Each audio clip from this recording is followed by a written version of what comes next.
My name is Sankar. I'm a Sri Lankan, a Sinhala Buddhist. Now I'm in Trincomalee. In fact, I'm in the oldest Buddhist temple currently in operation in Trincomalee city area. This particular temple, built originally in the 1940s and 1950s, is one of the few religious places in Trincomalee to process all legal documents to claim the rightful ownership of the lands it occupies.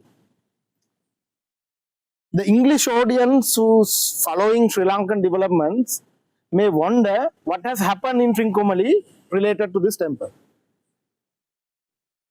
The government has sent the police and raided this location and in fact abducted this very Buddhist statue that sits behind me. They claim that the temple is a new construction and it doesn't have any deeds, no any legal permission. They also claim that this is a kind of a fruit juice cafe, a juice bar, not a temple. They claim that this area belongs to the Coastal Conservation Department. These are all lies, deliberate lies spread to manipulate public opinion that was growing very fast in opposition to the government. Because the people, especially the Buddhist community of Sri Lanka, was very angry when they saw the video of police beating Buddhist Bikkus, especially very young Buddhist Bikkus, and abducting this Buddha statue. I'm right now sitting on the foundation, the original foundation of the 1952 temple buildings. This land was once occupied by the Indian Army when the Indian military occupation of North and East took place in the early 90s. And they raised this area, infrastructure to the ground, and then later they rebuilt, and then the tsunami raised it again to the ground. The temple was too poor to rebuild. Instead, they actually occupy a small hall that was sheltering war refugees during the war, that is maybe 200-300 meters from this location. And in early 2010s, this area was given the legal right by the government, by the president of Sri Lanka, who holds the land rights according to the constitution. He actually had decided that the temple should have all legal rights to the original land. So there is a deed.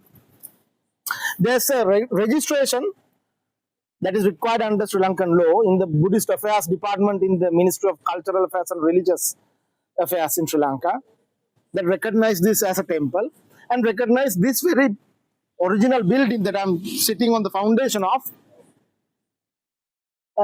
as a Dhamma school, Buddhist Sunday school, so to say.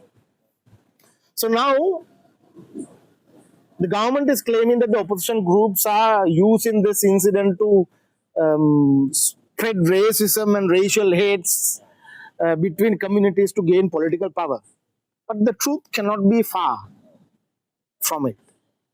The truth is, the government's popularity is dwindling, and the Muslim and the Tamil population in Trincomalee are not against a old Buddhist temple.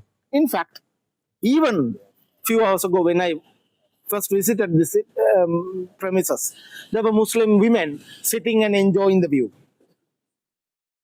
Behind the Buddha statue, there is a bo tree that belonged to the original temple, still worshipped by all religious and ethnic groups in Trincomalee. The government wanted to trigger attention and satisfy certain extremist elements, some of the representatives of which are already holding ministerial portfolios as they're accused of, to gain some lost support in one of the most strategically important cities in Sri Lanka. Trincomalee is politically important, militarily important, economically important. This is the hub of the East. The one who politically controls Trincomalee controls the East. So the government understandably want to keep that control. So they chose to heed to the extremist demand that this temple would be completely razed to the ground and the control of the land be given to this extremist group. The extremist group I'm talking about is a particular Hindu temple, as accused, led by the current deputy foreign minister. If I'm not correct, the foreign minister is free to come and correct me. I don't want to accuse anybody without any evidence. So if I'm wrong, it's his right to actually set the record right, and I would accept that. But as of now, the locals are accusing him of heading a extremist group with extremist view, who has a vested interest in possessing this land. And there are screenshots of social media posts by other government MPs claiming that this land is illegally occupied by the temple and there's no temple, or the temple has no right to it, or the juice bar that operates here under a agreement with the in a agreement with the temple to generate some income, some revenue for the temple's upkeep, is in fact some private person's cafe, and they are illegally occupying the coastal conservation belt. These are all nonsense. Now it's established fact, according to the President Anukumar Dissanayaka's parliamentary speech, that there is a deed to this temple, and this temple is in operation since 1952 at least. And the people wanted to build the Sunday school that once were set up on this very ground, and the bhikkhus have a legal right to it. So, if all this is true, if this is the rightful state of affairs of this issue, then why the president is actually hell-bent on bashing Buddhists on this? I understand that he's angry with the Buddhists for maybe voting him a little bit less, and maybe he want to rid the cultural identity of Sri Lanka to replace it with his one-party state philosophy. I understand that. But as a head of state, his duty is to keep country at peace. Let the people live peacefully, and he's doing the exact opposite. The deputy foreign minister, yes, of course, some extremist politicians have demanded his resignation for failing to take over this land. I think he should also, it's right to have him resign from his post, not because he failed to occupy, because he tried to occupy. I saw a opposition MP Shakyan Rasamanikyam made a statement recently saying that there's no deed, this is illegal and all that. The bugger knows very well the truth, yet he wants to manipulate. And the TNA, known for its extremist views, has already issued a statement saying, the government has given in to the majoritarian views and let the temple continue. But what does the TNA want? What are they demanding? The government break the law and raise a legitimate, legally established temple to the ground?